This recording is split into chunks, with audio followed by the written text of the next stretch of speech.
चलिए बच्चे, अब हम लोग पढ़ते हैं molar specific heat at a constant pressure. Constant volume पढ़ ली, अगला हेडिंग बनाइए।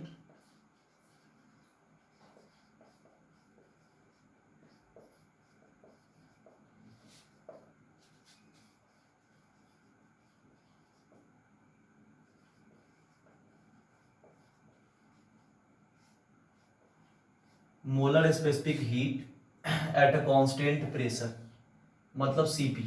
ठीक, तो सबसे पहले हम बात करेंगे, फिर यहाँ पर भी सीपी की तरह ही होगा। फटाफट थोड़ा पढ़ाते हैं कि हीट एनर्जी जो है वह नंबर ऑफ मोल पे डायरेक्टली रूप से डिपेंड करेगा। कब? जब टेम्परेचर कांस्टेंट होगा।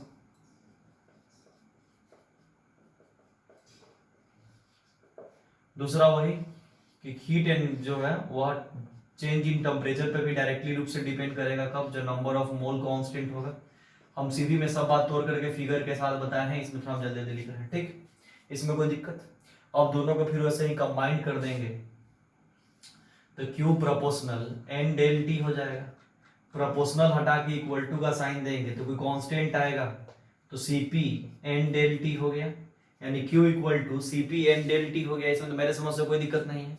यहाँ पर यही सीपी को कांस्टेंट बोला गया है। सीपी जो है, इसी सीपी को कांस्टेंट बोला गया है और इसी कांस्टेंट को बोला गया है molar specific heat at constant pressure. Molar specific heat at constant pressure. ठीक, इसमें कोई दिक्कत? अब बात उठता है कि सीपी के वैल्यू को निकालना है। ठीक, तो सीपी के वैल्यू को जब हमें निकालना है तो सीपी इक्वल टू यहां क्या हो जाएगा? Q by N del T. CP equal to Q by N del T हो जाएगा। इसमें कोई दिक्कत?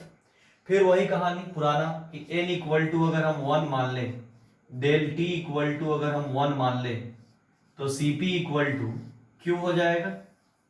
तो वैसी स्थिति में सीपी इक्वल टू क्या हो जाएगा? क्यू। तो वैसी स्थिति में हम यहाँ पर बात करेंगे कि जब यहाँ सीपी इक्वल टू क्यू हो गया तो कोई बोलेगा क्या कि सीपी को डिफाइन करो, मतलब कि मोलर स्पेसिफिक हीट कैपेसिटी को define, molar specific heat at constant pressure को डिफाइन करो, मतलब सीपी को डिफाइन करो। तो हम यहाँ पर सीपी को यही ना बोलेंगे कि सीपी एक तरीके का अमाउंट ऑफ हीट है, हीट एनर्जी है। कब?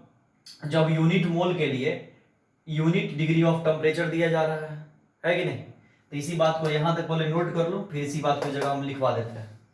पहले यहां तक नोट करो जल्दी से।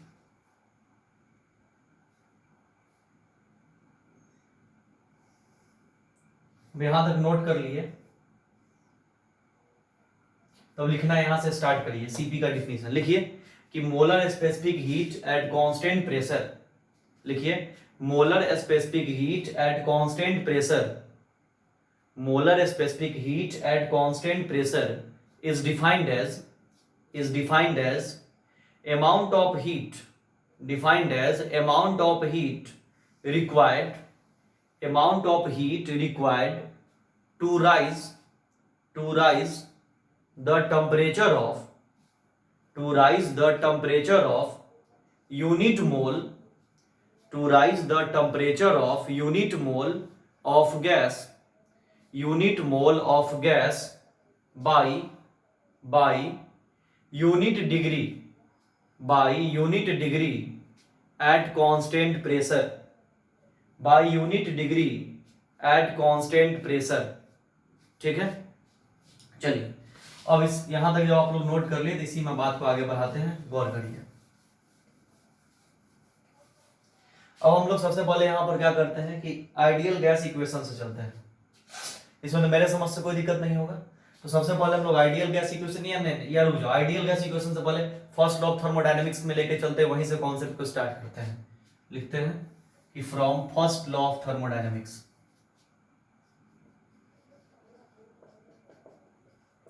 First law of thermodynamics. तो थर्मोडायनेमिक्स फर्स्ट लॉ से जब हम स्टार्ट करेंगे तो Q इक्वल टू हम पढ़े हैं डेल U प्लस डब्ल्यू। इसमें कोई दिक्कत? अब बात करते हैं क्या कि Q के जगह पर चाहेंगे, अभी तुरंत हम पढ़े हैं Cp equal to Q by N del T. तो यहां से Q निकालेंगे गुना करके, तो Q के जगह पर क्या हो जाएगा? Q के जगह पर हो जाएगा Cp एन डेल टी। ठीक, अब बात उठता है डेल यू के जगह पर, ठीक।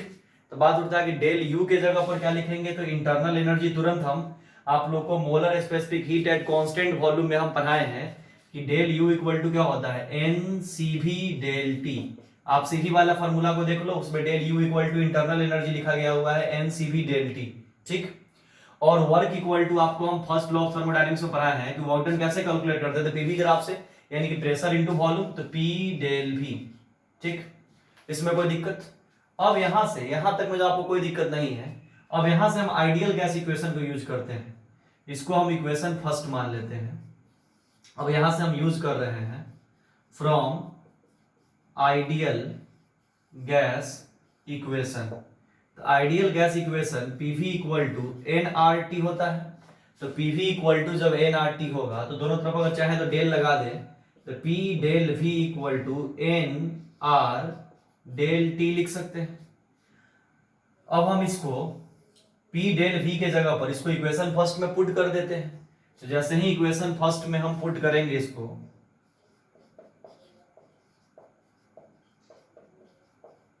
तो इक्वेशन फर्स्ट हमारा ये है, तो इसको पहले लिख लीजिए, Cp n del T equal to n Cv del T plus P del V, ठीक। अब जैसे ही P डेल V को यहां पुट करिएगा तो क्या आएगा, Cp n del T equal to n Cv del T plus n r del T, N R del T, ठीक। अब खुद देख लीजिए, आप जैसे ही वैल्यू को पुट किए, डेल टी से डेल टी कट गया, इधर कॉमन करके काटिएगा, स्टेप जंप मार देना है, एन एन एन कट गया। तब यहां क्या बचा, CP equal to CV plus R. तो CP equal to CV plus R आ गया, इसमें तो मेरे समझ से कोई दिक्कत नहीं। तब यहां पर अगर रिलेशन को ढंग से निकालिएगा तो सीपी माइनस सीवी, सीवी को इधर ले जाएगा, इक्वल टू आर हो जाएगा। और इस ये बड़ा फेमस रिलेशन है, ये कई बार एग्जाम से पूछ चुका है, इसी को बोलते हैं मेयर्स रिलेशन या मेयर्स फार्मूला, मेयर्स फार्मूला, या इसी को बोलते हैं मेयर्स रिलेशन, ठीक। इसमें तो मेरे समझ से कोई डाउट नहीं होगा। हमने अच्छे से सीपी और सीवी में रिलेशन भी निकाल दिया, आपको सीपी के बारे में अच्छे से एक्सप्लेन भी किया। ये बात जो हमने लिखा है यहां पर, आप गौर से देखोगे डेल यू, तो डेल यू के जगह पर जो हमने लिखा है इंटरनल एनर्जी, ये अभी हम सीवी वाले लेक्चर में पढ़ाए हैं, आप देख लो, डेल यू सीवी इतना होता है, वर्क डन इतना होता है, सीपी इतना हुआ, पुट करके सॉल्व करके निकाल दिए, ये आ गया। आप बोले इसको नोट कर लो, फिर आगे बात करते हैं।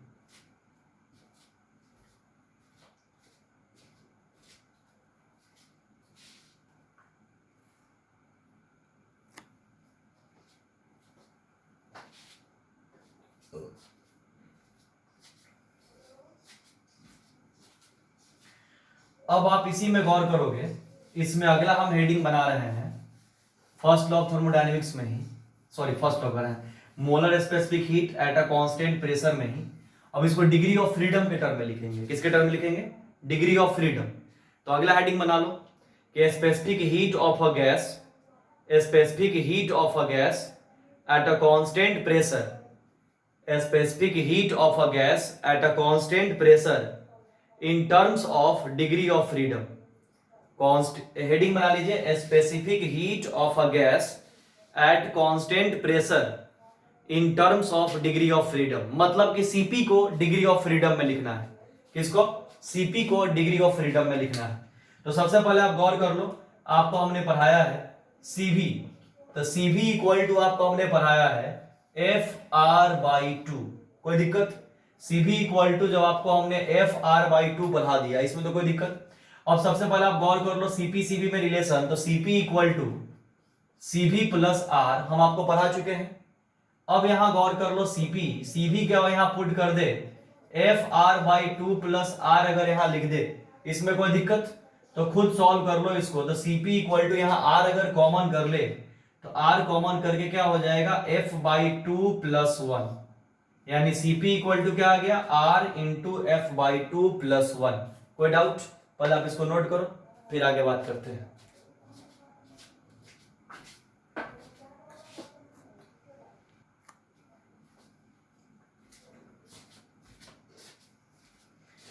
घर से वीडियो बना रहे हैं, कुछ साउंड आने लगा था इसलिए रुक गए। चलो यहाँ तक पहले नोट कर लो, सीपी सीपी में रिलेशन, सॉरी सीपी को डिग्री ऑफ फ्रीडम के टर्म में लिख रहे हैं। सीपी को किसके टर्म में लिख रहे हैं? Degree of freedom. तो सीपी इक्वल टू इतना है, CP equal to CP plus R. CP के जगह वैल्यू पुट कर दिए, आर को कॉमन कर लिए, f/2+1। सीपी में भी आ गया ये आर गैस कांस्टेंट, ये एफ डिग्री ऑफ फ्रीडम, ऐसे इसमें कोई दिक्कत। अब इसका यहां से हेडिंग बनाते हैं स्पेशल केस। तो स्पेशल केस में हम स्पेशल केस की अगर हम बात करें तो पहला केस फिर इसमें होगा मोनो एटॉमिक गैस के लिए, फॉर मोनो एटॉमिक गैस। तो मोनो एटॉमिक गैस की जब हम बात करेंगे तो मोनो एटॉमिक गैस के लिए डिग्री ऑफ फ्रीडम कितना है? 3। तो मोनो एटॉमिक गैस के लिए डिग्री ऑफ फ्रीडम जब 3 होगा तब यहां खुद गौर कर लो, Cp इक्वल टू क्या हो जाएगा? तो R F के जगह पर, यहां F के जगह पर यानी f/2+1, ये जो फॉर्मूला है मेरा, इसमें F के जगह पर क्या पुट करेंगे? 3। तो जैसे ही 3 पुट करेंगे तो R यहां आ जाएगा 2, 3 + 2 यानी Cp इक्वल टू आ जाएगा 5R/2। Cp क्या हो गया मेरा? 5R/2। कोई दिक्कत? पहला मोनोएटॉमिक का केस गैस में ये होगा। अब दूसरा बात करें अगर इसका, तो खुद सोच लो कि मोनोएटॉमिक के बाद आता है डाईएटॉमिक गैस। क्या आएगा? डाईएटॉमिक गैस। तो डाईएटॉमिक गैस की अगर हम बात करेंगे तो फॉर डाई एटॉमिक, तो डाई एटॉमिक गैस की जब बात करेंगे तो उसके लिए F जो है वह डिग्री ऑफ फ्रीडम कितना है? 5। कितना? 5। तो 5 को जैसे यहां पुट कर लेंगे तो Cp इक्वल टू क्या हो जाएगा? 5/2+1 इंटू R। तो इसको सॉल्व करिएगा तो LCM 2, तो यहां क्या हो जाएगा? 2, तो 5 + 2 इंटू R यानी हो जाएगा 7R/2। इसमें भी कोई दिक्कत समझ आ रहा है? वैसे ही पॉली एटॉमिक गैस के लिए बात करिएगा तो पॉली एटॉमिक के लिए ये तो आप आराम से पहले इसको लिख लो। अब बात करते हैं पॉली एटॉमिक के लिए।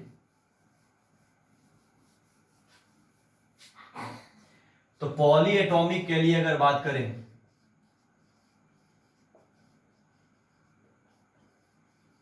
तो पॉली एटॉमिक गैस के लिए डिग्री ऑफ फ्रीडम कितना होगा? 6। कितना होगा? 6। तो जब पॉली एटॉमिक के लिए जब 6 हो जाएगा तो Cp इक्वल टू क्या होगा? 6/2+1 इंटू R। इसमें कोई दिक्कत? ये बात तो पूरा समझ में आ रहा होगा अच्छे से। तो अब यहां पर Cp इक्वल टू क्या हो जाएगा? LCM 2 ले लो, 6 + 2 इंटू R यानी 8/2 यानी 4R। इसमें कोई दिक्कत? ये खत्म। Cp वाला भी कहानी खत्म हो गया, इसको नोट कर लो, फिर आगे बात करते हैं।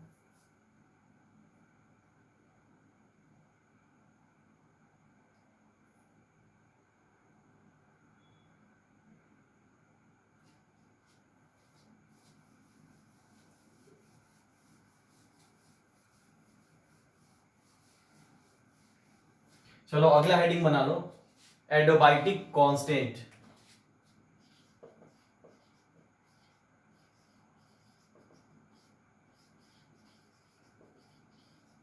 एडियाबैटिक कांस्टेंट, स्पेलिंग पे ध्यान मत देना, लिख लो। तो मैं पूछेगा कि एडियाबैटिक कांस्टेंट क्या होता है, तो सिंपली बोलेंगे कि कांस्टेंट है रेशियो ऑफ Cp/Cv। एक कांस्टेंट है जो रेशियो ऑफ Cp/Cv।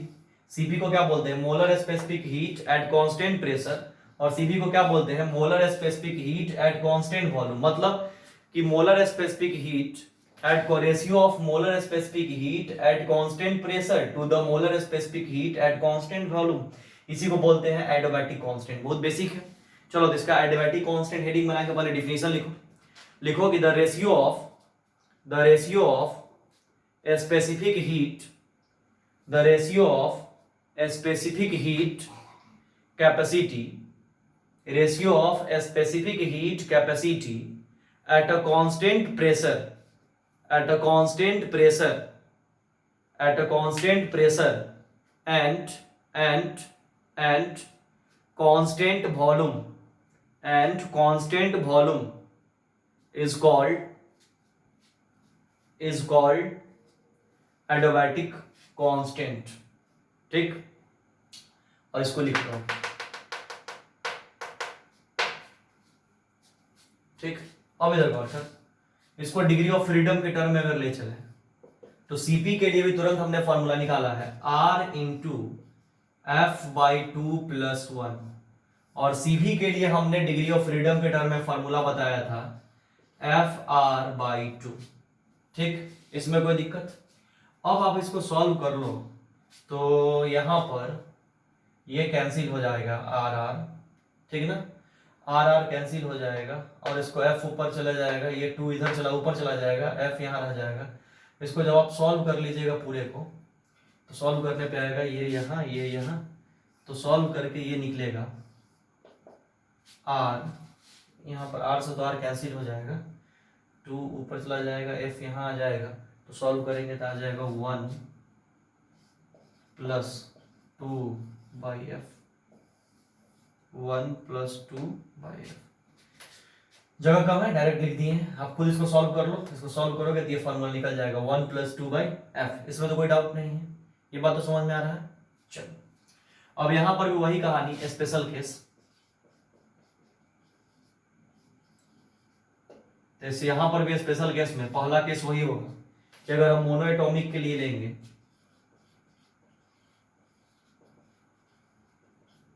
तो मोनोएटॉमिक गैस के लिए डिग्री ऑफ फ्रीडम F जो होगा वो 2 होगा, इसमें तो कोई दिक्कत नहीं।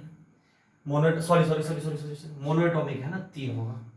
मोनोएटॉमिक गैस के लिए डिग्री ऑफ फ्रीडम कितना हो जाएगा? 3 यहां पुट कर लेना, जो आएगा निकल जाएगा। दूसरा डाइएटॉमिक, तो डिग्री ऑफ फ्रीडम क्या होगा? 5 होगा, यहां पुट कर लेना, निकल जाएगा। और तीसरा पॉलीएटॉमिक,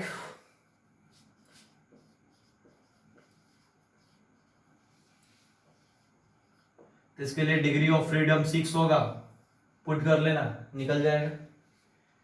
मतलब ये भी खत्म, इसमें कोई दिक्कत? इसको नोट कर लो पहले अच्छे से, और ये वैल्यू को कम पुट कर करके जो रिजल्ट आएगा सॉल्व करके लिख देना, गामा इक्वल टू इतना, गामा इक्वल टू इतना। ठीक, इसको नोट कर लो। नोट करके अगला हेडिंग बना लो, पहले इसको नोट कर लो। नोट करके अगला हेडिंग बना लो, internal energy of an ideal gas, internal energy of an ideal gas in terms of adiabatic constant, internal energy of an ideal gas, internal energy of an ideal gas in terms of adiabatic constant। अब adiabatic constant के term में हम internal energy को पढ़ेंगे।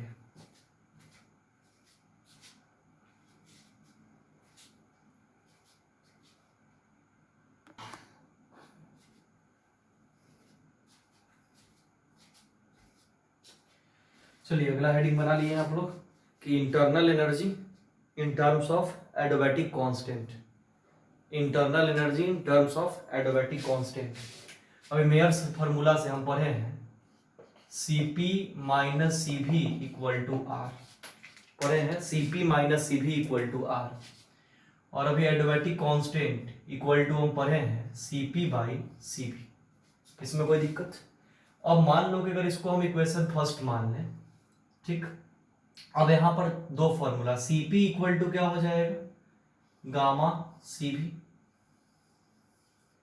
Cp equal to क्या हो जाएगा? Gamma Cv, और Cv इक्वल टू कोई पूछेगा तो गामा इधर ले आएंगे तो Cp/गामा।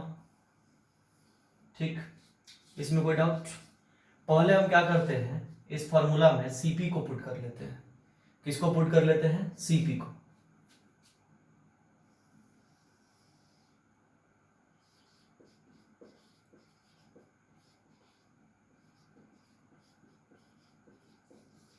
तो इक्वेशन फर्स्ट में जैसे ही सीपी को पुट करेंगे तो CP minus CV equal to R, तो जैसे ही सीपी को पुट करेंगे तो क्या हो जाएगा, gamma CV minus CV equal to R. ठीक, gamma CV minus CV equal to R. अब सीवी को कॉमन कर लेंगे तो gamma minus 1 equal to R, gamma minus 1 equal to R. तो वैसी स्थिति में सीवी इक्वल टू हो जाएगा आर बटा गामा माइनस 1। इसमें तो कोई दिक्कत नहीं होना चाहिए, ये बात आपको समझ में आ गया। अब इसी इक्वेशन फर्स्ट में सीपी को पुट करते हैं, सॉरी सीवी को पुट करते हैं, सीपी निकालना है।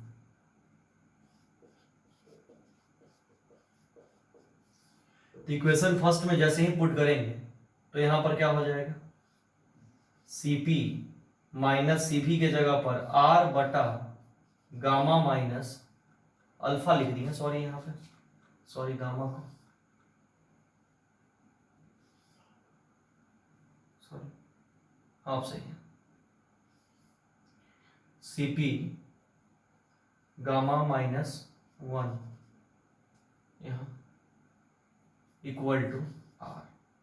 इसमें तो कोई दिक्कत नहीं हो रहा। अब इसको जब हम सॉल्व कर लेंगे तो सॉल्व करने पे क्या रिजल्ट आएगा,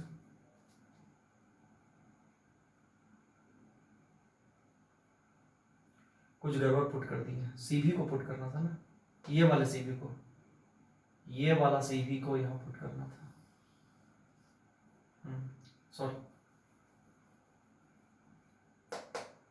ये सीवी को यहां पुट करना था इक्वेशन फर्स्ट में। इक्वेशन फर्स्ट क्या है, CP minus CV equal to R. तो सीपी माइनस सीवी के जगह पर क्या होगा, CP by gamma equal to R. अब समझ में आ रहा है ना, ऐसे मिस्टेक्स लिखा गया, देखो बड़ा बेसिक है, इसमें तो कोई दिक्कत नहीं। अब एलसीएम ले लेंगे, यहां तक एकदम समझ में आ रहा है। अब क्या करेंगे, इसमें एलसीएम ले लेंगे तो गामा एलसीएम में आ जाएगा, तो क्या हो गया, CP gamma minus CP equal to R. CP gamma minus CP by gamma equal to R, इसमें कोई दिक्कत, ये बात आपको समझ में आ गया। तो ये बात जब आप लोग को समझ में आ गया तो हमें यहाँ से निकालना है सीवी, तो हम यहाँ नया तरीके का निकाल चुके हैं। अब निकालना है हमको सीवी, इसको इक्वेशन सेकेंड मान लेते हैं, निकालना है हमको सीवी सीपी यहाँ पे। तो क्या कर लेंगे, सीपी कॉमन कर लेंगे तो gamma minus 1 by gamma equal to R.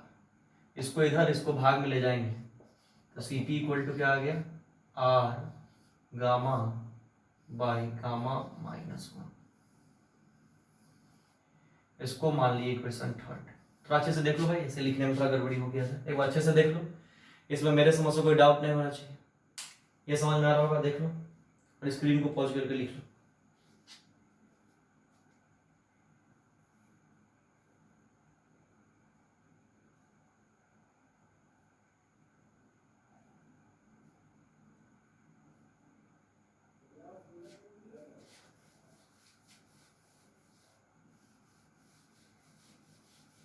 अब यहां से पॉइंट बना के लिखो कि we know that internal energy of ideal gas, ये हम लिख दे रहे हैं कि इंटरनल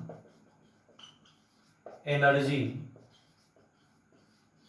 ऑफ आइडियल गैस। तो आइडियल गैस का इंटरनल एनर्जी U बराबर n CVT होता है, इसमें कोई दिक्कत, अभी तुरंत बनाए हैं n CV के जगह पर अभी तुरंत हमने वैल्यू निकाला है R बटा गामा माइनस 1, कोई दिक्कत, इंटू T। ये बात भी आपको समझ में आ गया। तो U equal to nRT by gamma minus 1 ऐसे लिख सकते हैं, इसमें कोई दिक्कत, ठीक है। अब nRT के जगह अगर PV लिखते हैं तो U equal to PV by gamma minus 1। इसमें भी कोई दिक्कत, ये भी आपको समझ में आ गया। अब पीवी इक्वल टू एनआरटी होता है, तो इसको चेंज इन इंटरनल एनर्जी के टर्म में अगर चाहे तो चेंज के लिए इसी स्टेप को ऐसे भी लिख सकते हैं, del U equal to final minus initial होता है, तो P2V2 minus P1V1 by gamma minus 1।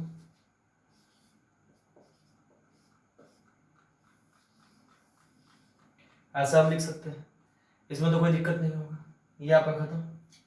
अब इस टॉपिक्स पे क्वेश्चन स्टार्ट करना है। हाँ, एक बात और, एक इंपॉर्टेंट बात और ये बता दे कि हमेशा Cp ग्रेटर होता है Cv से, ठीक।